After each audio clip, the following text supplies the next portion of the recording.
Hi everyone, it's Dr. Ramani. Welcome back to this YouTube channel on narcissism, narcissistic relationships, healing from narcissistic relationships, and just making sense of all of it. So, ever notice a narcissistic person always has an enemy? Have you ever met a narcissistic person who doesn't have an enemy? Let's take that on. An enemy is just sort of an essential accessory for a narcissistic person, like a certain kind of handbag or coat. We always talk about the narcissistic person needing supply, but it's important to know that the supply that they often need, strangely enough, is an enemy. Without an enemy, a narcissist doesn't work. They need someone to be angry at, to joust at, to feel victimized by, to be competitive with. And if they don't have one, they're going to find one. Narcissistic folks are so thin-skinned that enemies are actually pretty easy for them to find. In fact, they often find them.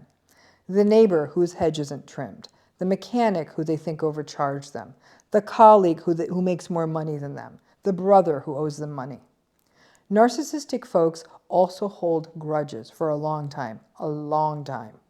So they often have a whole collection of long existing enemies to draw upon. But narcissistic people need enemies. The fight energizes them. It's a place for them to feel dominance, and most importantly, it gives them an opportunity to win, and winning is incredibly important to narcissistic people. The trick is to not become that enemy yourself.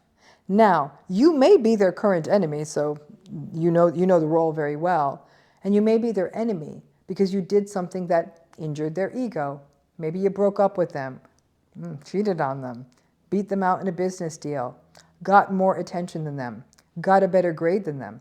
Whatever it is, if you did that, then you might be the enemy right now. And it's very likely they might have more than one enemy. But if you are their enemy, and you can see, then you can see that when it comes to enemies, that they are unrelenting. If you think you ruminate a lot about the narcissistic relationship, when it comes to their enemies, narcissistic folks ruminate all the time. They scroll social media to see what the enemy is doing.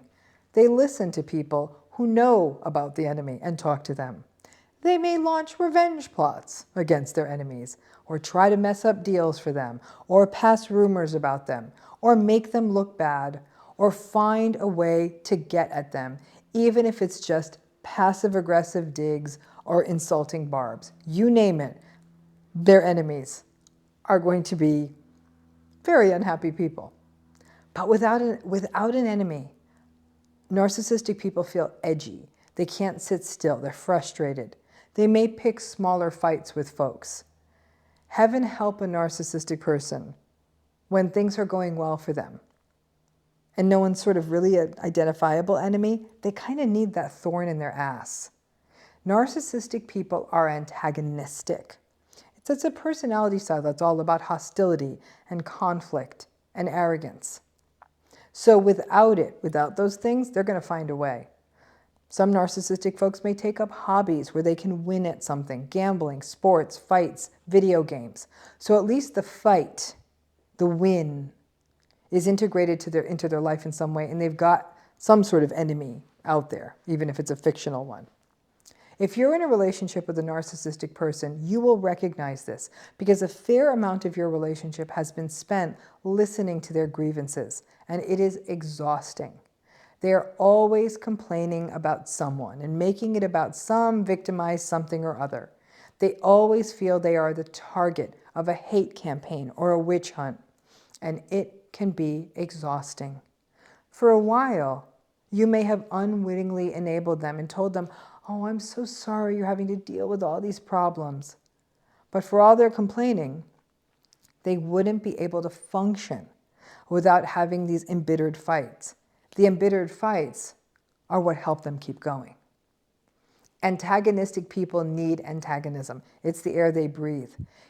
This is why, though, these relationships are so unhealthy for people who are not antagonistic. For many of us, especially those who are very agreeable, conflict and fighting and enemies and revenge, it's exhausting and it's unsettling and it doesn't feel good. And many folks in these relationships make the mistake of trying and trying to make things easier for the narcissistic person so they don't feel under siege, so they don't feel like everyone is their enemy. But they need some people to be their enemies. They need to feel under siege. That fight, that conflict, it's what they love. A life without that is not interesting to them. And that is often why you'll find them baiting you into conflict. Because if they don't have a sort of enemy, a current enemy elsewhere, they may find one in you. But they do always need one. Sort of a fun game you can play with yourself is sit down and think about the narcissistic people in your life. And then try to figure it out, who their enemy is. Because as long as they have one, it might just keep them off of your back, unless you're the one who's the enemy. In which case, good luck with that. Thanks again.